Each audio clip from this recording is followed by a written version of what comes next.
policy advisors, where the infamous picture that we have sort of had all over the networks over the last couple of months was taking place. May 2016. Old habits are hard to break, guys.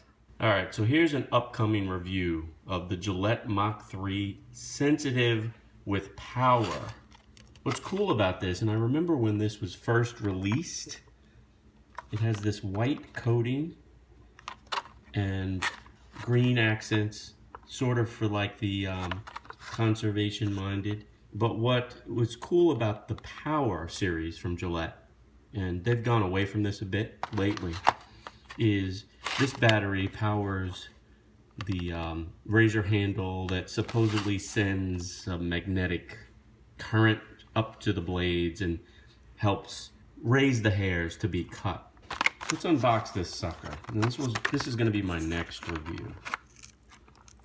Now, interestingly enough, it's hard to find this in the States. So I ordered this on Amazon. Link will be in the description box below. But as you can see, this comes from overseas.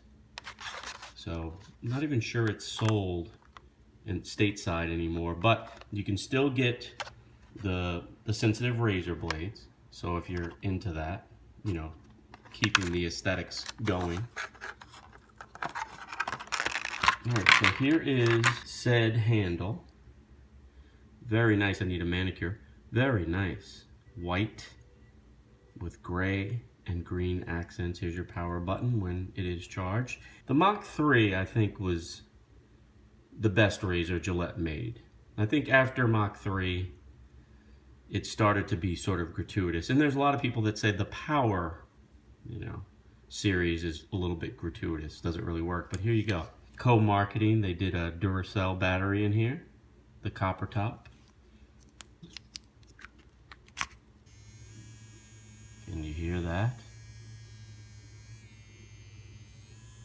Gillette.